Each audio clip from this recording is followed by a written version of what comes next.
energy will respond really well to heat. And I was like, okay.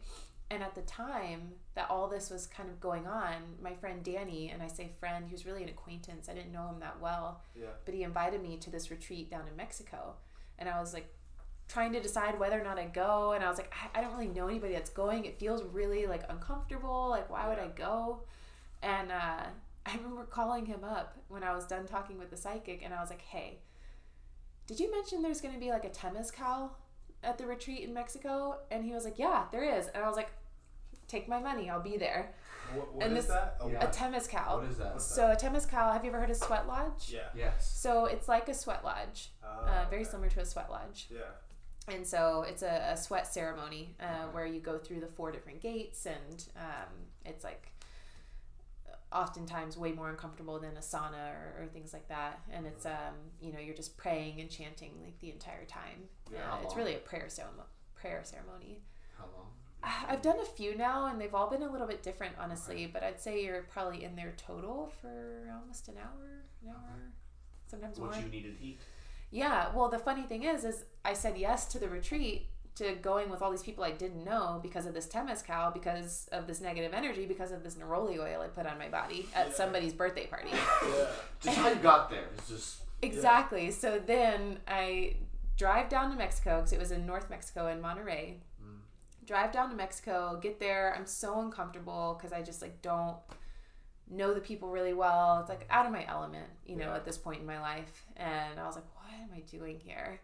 And that first night, I remember walking into the kitchen and they've got the volcano going. And I was like, yes, I haven't eaten all day. I've been in the car for 9 hours. I'm going to hit that, just a little tobacco to ground. And I hit it. And apparently it was the cannabis bag. So now, no food, ungrounded, no friends there. Not my people. Right. Yeah. My people aren't there. And now I'm just like You're high as a kite. And I was not. Were you smoking at that time? No. So it's not something you were like used to. No, not at all. Oh, God. So I'm like out of my body, and then they immediately come into the kitchen. And they're like, "Okay, we're gonna go into our cacao ceremony now." This is like within an hour of me arriving in Mexico, and I was like, "A what ceremony?" Like, I'm sorry, I'm tripping over here. Yeah. And so walk into ceremony, trying to like play it cool, but also like not talking to people, because I'm like, I don't know what would come out if I tried to talk right now. Yeah. And this lovely, lovely couple that have become dear friends of mine, Carlos and Michelle, they were leading the ceremony, and it's like a 3-hour-long ceremony. And I just remember coming home to my body for like the first time ever. It was just like, I was so grounded. I cleared that entity or that energy, whatever was there, so it responded to the internal heat of cacao Right during that ceremony. right during that ceremony. So you try to explain that feeling besides or is coming home, that's what you can describe it? Yeah, coming home is really the best way I can describe it. It was just very much there you are. Yeah. Where have you been? Yeah. Oh. You start looking around the room. This Yeah. is where I am. Yeah. And it's like total perspective shift too, because it's so interesting, how our internal world creates our external world and what we see and how we see it. Because I came home to my body, and then 3 hours later after the ceremony, I open my eyes and I look around and I'm seeing all my friends. They were strangers, and then I'm seeing all my friends, and I just love them so much. And so that was my introduction to cacao. And that makes so much sense why you love it so much. Oh gosh. Because there's certain people I'm like, okay, you clearly have some big experience with this, why you love it, and I know you love it so much. Yeah. And this is what brought you home. Yeah. That experience. Do you feel like it was during that ceremony, did the cannabis still affect you at all, or were you kind of able to? Yeah, I don't really remember it affecting me. As soon as I sat down in ceremony, it just as soon as I started drinking the cacao, which is one reason why my dear friend Ariane and I are starting to craft cacao and cannabis ceremonies, because they work really synergistically together. They're really beautiful. Does it matter what order you take it in? Like smoking? I don't think so, because in this case I accidentally smoked prior to having cacao, and that helped to move and regulate the energy. But with what Ariane and I are doing, we're starting with the cacao because It's a vasodilator. It opens your blood vessels. It kind of primes your body and your nervous system for any other medicine. Okay. And then taking on the cannabis, and just a light amount, and it can really take you places. That's amazing. Yeah. I love it. So before I even left Mexico, I spent a lot of time talking with Carlos and Michelle, and they're like, oh yeah, we're actually doing a training like starting next month. And so done. Yeah, I trained with them for freaking timing. You can't make this shit up. You can't make it up. You can't make it up. Naruto oil, what's it called?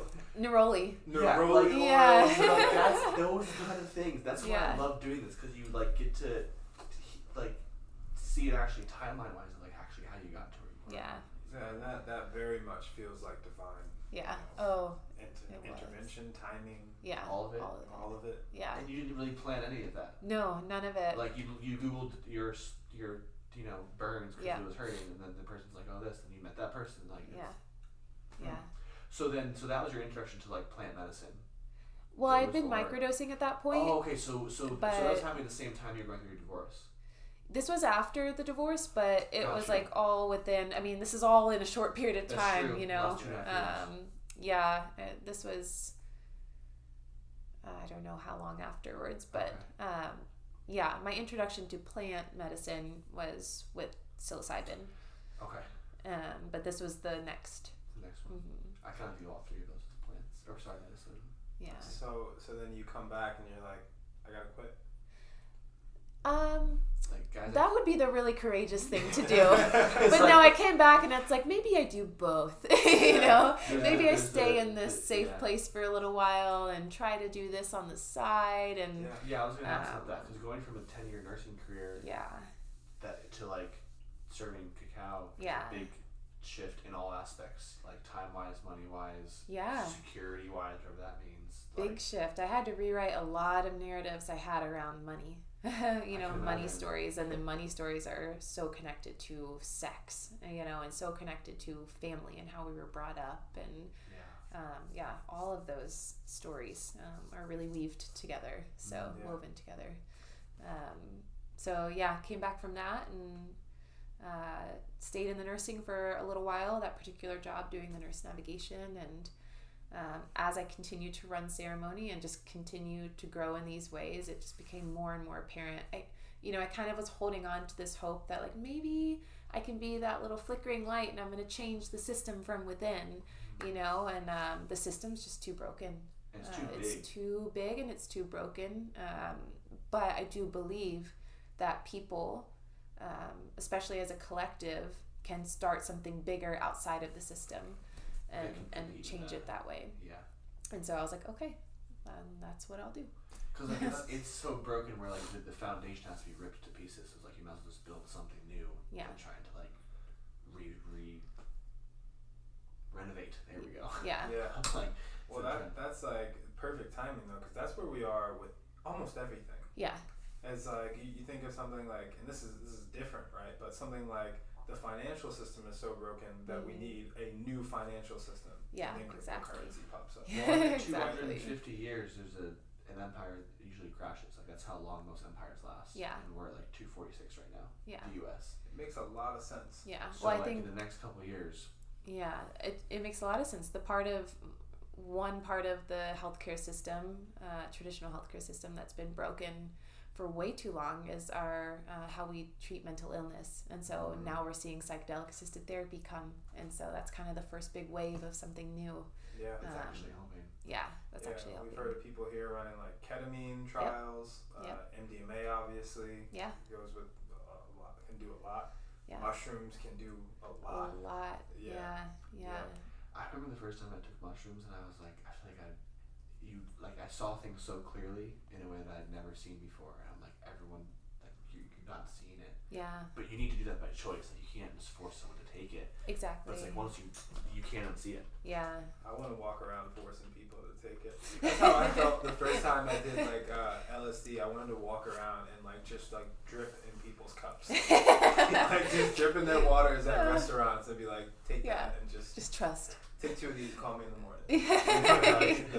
Let me know where you went. Yeah. It's the whole thing. Yeah, absolutely. Yeah, I could see myself getting back into work with cancer patients sometime down the road too, and working with psilocybin, because there's already been research studies, showing especially with late stage cancer patients, how working with psilocybin helps to lessen their fear of death. I was gonna ask. And so again, me on the death train, but like I could see myself going through these different phases of death doula and working around that, and then starting these retreats and education for nurses wanting to get into psychedelic assisted therapy, and then me particularly running my own clinic and or retreat center for late stage cancer patients and working with psilocybin with them and cacao. I It can't. all ties together. Yeah. Very It nice. ties Yeah, in like so. almost too nice. You're like, wait a second. Who was planning? Who was writing the script in my life? This feels a little sketchy over here. Yeah. But that just shows how perfect it is. Yeah. Like you couldn't have planned if you tried. You Can't can't. plan it if you try. You can't. It's too perfect. Yeah. I can't. Like obviously, I don't have cancer, so I can't imagine. But I can try to imagine what it'd be like to know you're dying, but then like have someone like yourself who knows how to facilitate using the medicine of mushrooms. Of like, it's gonna happen. But like, this is a way where you can not be miserable and like fearful for the last year of your life or 6 months. Like, and that death will always be happening. Yeah. So like Always. getting, I guess, I'm using the word getting good at it. Like how to help facilitate someone in that. Yeah. I feel like is needed. Yeah.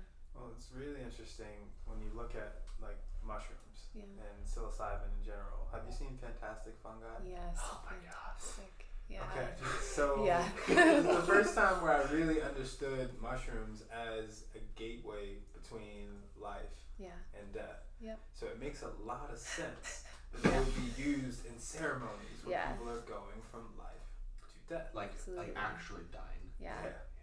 Right?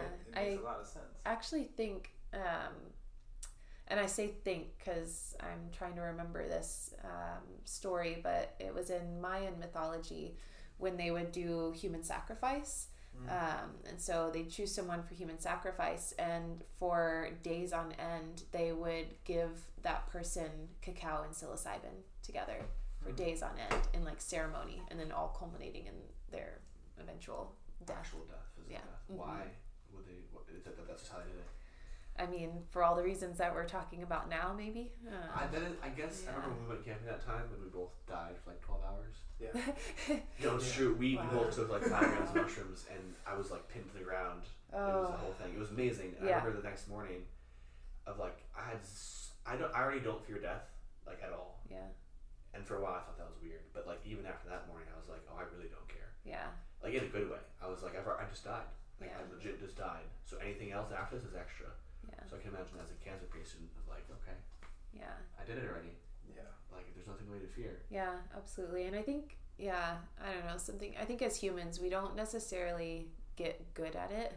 We don't get good at death because, we're humans and we're messy. Yeah. We're super messy and we forget all the time. I do. I'll speak for myself. I I'll forget second that. all the time. Yeah. So I don't know that we necessarily get good at death, but I think we grow our awareness around it and we find it more and more beautiful every time. And so until your eventual, the final, death, it can be a really, really gorgeous process. Yeah, and I would also think that as someone who has experienced so much death and has come so close to it, not necessarily for yourself, well, maybe also Once when you I were was 5, for yourself, Yeah. but that would also give you such an appreciation for life. Yeah, absolutely. Right? Yeah. It makes a lot of sense. Yeah. Yeah, it's like when your awareness grows, you see more of the light and you see more of the depth and all the other stuff too, and it's all good. Also the idea of not dying.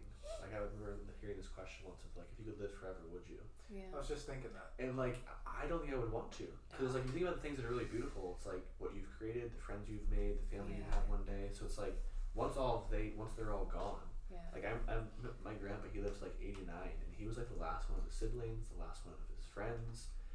Like he had us as his grandchildren and like some of his family, but I'm like, it's no fun once you get that old and like no one's around anymore. Yeah. So like, do you naturally want to go? And I think the exciting part, at least for me when I think about it, is like, we don't know. Yeah. Not really. Yeah. Like no one really knows. It's the one thing we don't know. Yeah. Like people can say they've had experiences, whether that's true or not is up to them. Yeah. But it's like you don't really know where you're going. Yeah.